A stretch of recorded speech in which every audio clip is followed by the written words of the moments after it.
आज की कहानी एक ऐसी औरत की दास्तान है जिसका नाम जीनत था। जीनत, जिसके आंगन में खुशियों की बहार तो थी, लेकिन औलाद की नन्ही किलकारियों की गूंज नहीं थी। कहते हैं कि दुनिया में सबसे गहरा जख्म वो होता है जो दिखाई नहीं देता, और जीनत के सीने में भी एक ऐसा ही नासूर था, बे औलाद होने का गम। उसने औलाद की ख्वाहिश में दिन रात दुआएं की, लेकिन जब बरसों का इंतजार मायूसी में बदलने लगा तो उसका हौसला टूट गया। इसी मायूसी के आलम में उसने गलत रास्ता चुना और जादू टोने करने वालों के चक्कर काटने लगी। ढोंगियों ने उसे तमाम दवाएं और नुस्खे दिए, लेकिन नतीजा कुछ ना निकला। वह आज भी उसी अधूरेपन के साथ जीने पर मजबूर थी। पहाड़ों के आगोश में बसे उस छोटे से घर में सन्नाटा पसरा रहता था। कासिम अपनी भेड़ बकरियों के साथ दिन गुजारता, लेकिन उसकी बीवी जीनत के अंदर एक आग जल रही थी। उसे डर था कि अगर उसकी गोद सूनी रही तो कासिम किसी और को घर ले आएगा। इसी डर ने उसे अंधा कर दिया। उसे लोगों ने बताया,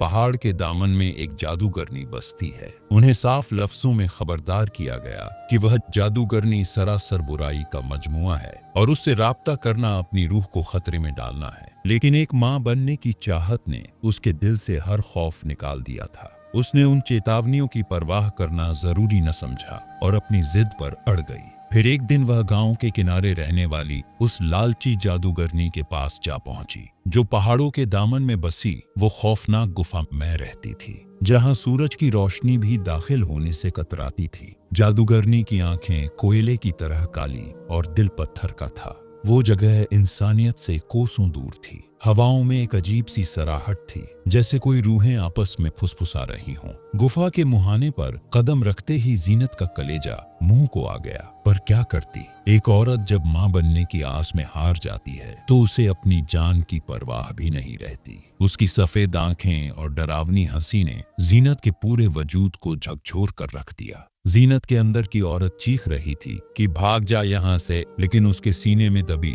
वो ममता की तड़प उसे पत्थर की मूरत बनाए खड़ी रही। जादूगरनी ने फटी हुई आवाज में कहा, आ गई बेटी, उस चीज की तलाश में जो खुदा ने तेरे मुकद्दर में लिखी ही नहीं। औलाद की चाह जीनत की जिंदगी में कौन सा ऐसा तूफान लाने वाली थी जिसकी कोई वापसी नहीं थी। जीनत उस जादूगरनी के कदमों में ढह गई और फूट फूट कर अपना वो हाल दिल सुनाने लगी जो उसने 10 सालों से अपने सीने में दफन कर रखा था। बेटी, तू क्या समझती है? क्या ये औलाद का सुख तुझे खैरात में मिल जाएगा? क्या मैं तुझे इतनी आसानी से उस खुशबू से नवाज दूंगी जिसकी तू बरसों से भूखी है? जीनत, जो औलाद की चाह में अपनी सुध बुध खो चुकी थी, बिना सोचे चिल्ला उठी, हाँ, मैं हर कीमत अदा करूंगी। तू मेरी जान मांग ले, पर मेरी झोली भर दे। जादूगरनी ने अपनी फटी हुई आवाज में अपना नहूसत भरा फरमान सुनाया। तो सुन, तुझे अगले 11 दिनों तक इस वीराने के चक्कर काटने होंगे। तुझे 7 बकरियां और 4 मुर्गियां यहाँ लानी होंगी। हर दिन का अपना एक खौफनाक दस्तूर होगा और हर परिंदे का खून तेरी इस मुराद की जमीन को सींचेगा। याद रख, अगर एक भी दिन चूकी या तेरा कदम डगमगाया तो औलाद तो क्या,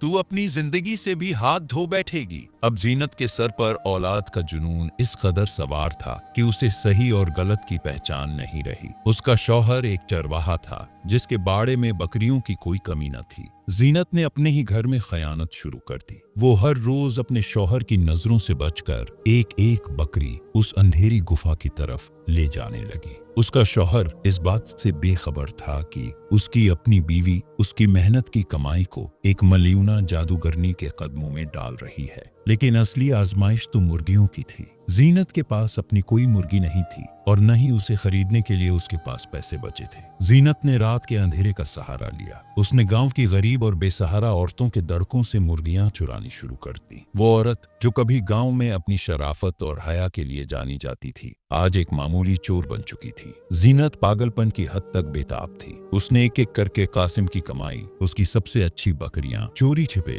उस जादूगरनी को सौंपना शुरू कर दिया। कासिम जब शाम को घर लौटता और गिनती कम पाता तो जीनत झूठ बोल देती कि भेड़िया उठा ले गया। कासिम सीधा इंसान था, अपनी बीवी के आंसुओं पर यकीन कर लेता। जीनत जब अपनी आखिरी बकरी छोड़कर गुफा से बाहर निकलती तो उसके दिल में एक उम्मीद की लौ जलती। उसे लगता कि उसका बलिदान कबूल हो रहा है। लेकिन जैसे ही उसके कदमों की आहट दूर होती, गुफा के सन्नाटे में छुरियों के चलने और हड्डियों के टूटने की आवाजें गूंजती। वह मलियूना जादूगरनी कोई रूहानी ताकत नहीं बल्कि एक आदमखोर भेड़िए की तरह उन जानवरों पर टूट पड़ती। एक दिन घने जंगल के रास्ते में जीनत को एक सफेद दाढ़ी वाले बुजुर्ग मिले। उन्होंने उसे रोका और कहा, बेटी, तू किस नर्क की ओर भाग रही है? औलाद अल्लाह की देन है, शैतानी रास्तों से मंगोगे तो सुकून छिन जाएगा। जीनत ने गुस्से में उन्हें झिड़क दिया। बुजुर्ग की आंखों में नमी आ गई। उन्होंने बस इतना कहा, तुझे बेटी तो नसीब होगी,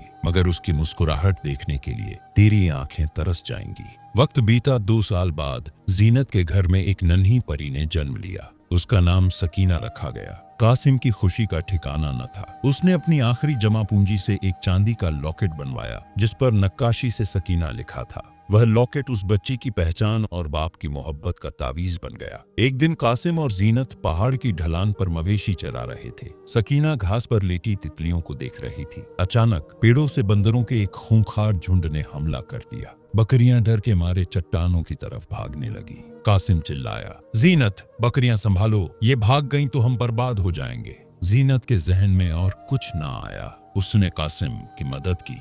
वह अपनी कोख से जन्मी औलाद को छोड़कर उन बकरियों के पीछे दौड़ पड़ी। इसी बीच एक बड़े बंदर की नजर सकीना के गले में चमकते लॉकेट पर पड़ी। उसने झपट्टा मारा और बच्ची को उठाकर ऊंचे पेड़ पर चढ़ गया। जीनत की चीख निकल गई, पर अब बहुत देर हो चुकी थी। देखते ही देखते बंदर बच्ची को लेकर घने जंगलों में ओझल हो गए। कासिम और जीनत हफ्तों तक जंगलों में पागलों की तरह भटकते रहे, पर सकीना का कोई सुराग न मिला। उसी वक्त रेशम का व्यापार करने वाले शेख गफ्फार का काफिला वहां से गुजर रहा था। रास्ते में उन्होंने अजीब मंजर देखा। सैकड़ों बंदर एक जगह जमा थे। करीब जाकर देखा तो उनके होश उड़ गए। एक छोटा बच्चा बंदरों के बीच घिरा था। शेख गफ्फार के 2 बेटे थे, पर वे हमेशा एक बेटी के लिए दुआ करते थे। उन्होंने अपने मुलाजिमों से कहा कि बंदरों को नुकसान न पहुंचाएं, बल्कि उन्हें केलों और फलों के लालच में उलझा दें। जैसे ही बंदरों ने फलों पर धावा बोला, शेख ने लपक कर सकीना को अपनी बाहों में भर लिया। बच्ची के गले में वो चांदी का लॉकेट चमक रहा था। शेख ने आसपास के इलाकों में ऐलान करवाया, इनाम की घोषणा की, लेकिन जीनत और कासिम तो गम के मारे बहुत दूर निकल चुके थे। कुछ लालची लोग बच्ची को अपना बताने आए, पर जब शेख ने उनसे बच्ची की कोई निशानी पूछी, मगर वो उन लोगों से मुतमिन नहीं हुए। अंत में शेख ने इसे खुदा का तोहफा माना और सकीना को अपने साथ शहर ले आए। 18 साल बाद शहर की आलीशान हवेली में पली बड़ी सकीना आज किसी शहजादी से कम न थी। उसकी तालीम, उसके अदब और उसकी खूबसूरती के चर्चे पूरे शहर में थे। शेख गफ्फार ने उसे अपनी सगी बेटी से बढ़कर प्यार दिया था। गफ्फार ने कभी सकीना को एहसास नहीं होने दिया कि वो कौन है, उसका असल वजूद क्या है। दूसरी तरफ कासिम और जीनत अब बूढ़े और लाचार हो चुके थे। वे अपनी झोपड़ी के बाहर बैठे आने जाने वालों से भीख मांगकर गुजारा करते थे। दोनों ने ये आस छोड़ दी थी कि वे अपनी बच्ची से कभी मिल पाएंगे, मगर एक उम्मीद लेकर वे जाने वाले हर काफिले से पूछा करते और काफिले वाले भी उनकी गरीबी देखकर मदद कर जाते। जीनत अपनी बेटी के गम में वो इस कदर रोई, उसने जरों कतार आंसू बहाए कि उसकी आंखों का नूर ही रुखसत हो गया। जीनत की आंखों की रोशनी लगभग जा चुकी थी। एक दिन शेख गफ्फार को व्यापार के सिलसिले में उसी रास्ते से गुजरना पड़ा। सकीना ने जिद की कि वह भी साथ चलेगी। जैसे ही उनका काफिला उस वादी में दाखिल हुआ, सकीना के दिल की धड़कन तेज होने लगी। उसे ऐसा महसूस हो रहा था जैसे हवाएं उसके कान में कुछ कह रही हों। काफिला एक पुराने कुएं के पास रुका। वहां एक बूढ़ा शख्स कासिम अपनी अंधी बीवी जीनत का हाथ थामे बैठा था। वे मुसाफिरों से भीख मांगकर गुजारा करते थे। सकीना की नजर उन पर पड़ी, उसका दिल भर आया। उसने अपने रेशमी लिबास की परवाह न की और अपनी पालकी से उतरकर उनके पास चली गई। उसने अपने मखमली बैग से सोने के सिक्के निकाले और कासिम के कांपते हाथों में रख दिए। जैसे ही सकीना पैसे देने के लिए झुकी, उसके गले का चांदी का लॉकेट जीनत के चेहरे के करीब झूल गया। सूरज की एक किरण उस लॉकेट पर पड़ी और उसकी चमक बूढ़े कासिम की धुंधली आंखों से टकराई। बूढ़े कासिम ने अचानक चिल्लाकर सकीना का हाथ पकड़ लिया। कासिम की धुंधली नजरों ने उस लॉकेट को पहचान लिया। उसके हाथ कांपने लगे। उसने कांपती आवाज में पूछा, बेटी, ये लॉकेट तुम्हें कहां से मिला? सकीना हैरान रह गई। कासिम के हाथ से पैसे गिर गए। उसने फटी फटी आंखों से सकीना को देखा। 18 साल पहले की वो छोटी सी सूरत आज एक मुकम्मल औरत बन चुकी थी, लेकिन उसकी आंखों की चमक आज भी वही थी। सकीना बोली, बाबा, यह लॉकेट मेरे बचपन की निशानी है। जहां तक मुझे याद पड़ता है, इसे मेरे वालिद गफ्फार ने मुझे दिया था। मुकम्मल तौर पर तो याद नहीं, बस धुंधली सी याद है। शेख गफ्फार ने आगे बढ़कर पूरी कहानी सुनाई। कासिम ने कहा, यह मेरी सकीना है। उस दिन का तमाम वाकया कासिम ने बयान किया। सकीना हक्की बक्की रह गई। शेख गफ्फार भी करीब आके खड़े हो गए। सकीना की आंखों से जार कतार आंसू बहने लगे। उसने उस बूढ़ी औरत को उठाकर सीने से लगा लिया। शेख गफ्फार की आंखों में भी आंसू थे। उन्होंने कासिम के कंधे पर हाथ रखा और कहा, भाई, तुम्हारी अमानत मेरे पास महफूज थी। अल्लाह ने मुझे जरिया बनाया, पर हक तुम्हारा ही है। सकीना अपने असली माँ बाप को शहर ले गई। उन्हें हर सुख सुविधा दी, लेकिन जीनत को कभी चैन नहीं मिला। जीनत की आंखों से बहते आंसू आज दर्द के नहीं बल्कि सुकून के थे। उसने सजदे में सिर झुकाया और कांपती आवाज में कहा, या अल्लाह, तेरा शुक्र है, तूने न सिर्फ मेरी बेटी से मिलाया बल्कि उसे इतना नेक और काबिल भी बनाया। अब मेरे दिल की हर तड़प खत्म हुई। जीनत अपनी बेटी से तो मिल गई थी, लेकिन वह उसकी जवानी की खूबसूरती को कभी अपनी आंखों से देख नहीं पाई। जैसा कि उस बुजुर्ग ने कहा था, तू उसे पाएगी पर उसकी खुशी से महरूम रहेगी। जीनत ताउम्र उस चांदी के लॉकेट को हाथों से टटोल कर रोती रही और यही उसकी सच्ची तौबा थी। सबक यह है कि गलत रास्तों से मिली खुशियां कुछ पल की होती हैं। इंसान जब अपनी पसंद को अल्लाह की मर्जी से ऊपर रखने की कोशिश करता है तो उसे अंत में खालीपन ही मिलता है। अल्लाह हमें अपनी सबसे प्यारी चीज की जुदाई का गम देकर यह समझाता है कि असली सुकून सिर्फ सच्चाई और सब्र में है।